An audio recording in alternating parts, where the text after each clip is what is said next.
జమ్మూ కశ్మీర్కు స్వయం ప్రతిపత్తిని కల్పించే ఆర్టికల్ 370 రద్దుపై హర్యానా ముఖ్యమంత్రి మనోహర్ లాల్ ఖత్తర్ వివాదాస్పద వ్యాఖ్యలు చేశారు. ఆర్టికల్ 370 రద్దు చేసిన నేపథ్యంలో హర్యానా ప్రజలు ఇకపై కశ్మీర్ నుంచి కోడళ్లను తెచ్చుకోవచ్చని వ్యాఖ్యానించారు. శుక్రవారం ఫతేబాద్లో జరిగిన ఓ కార్యక్రమంలో పాల్గొన్న ఖత్తర్ ఈ వ్యాఖ్యలు చేశారు. అబ్బాయిలతో పోలిస్తే అమ్మాయిల శాతం తక్కువగా ఉండటంతో సమస్యలు తలెత్తుతున్నాయన్న ఆయన ఇప్పటి వరకు బీహార్ నుంచి కోడళ్లను తెచ్చుకున్నామని, ఇకపై కశ్మీర్ నుంచి కోడళ్లను తెచ్చుకోవచ్చని వ్యాఖ్యానించారు.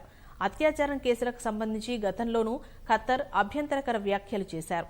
తాజాగా ఆయన చేసిన వ్యాఖ్యలపై విమర్శలు వెల్లువెత్తుతున్నాయి.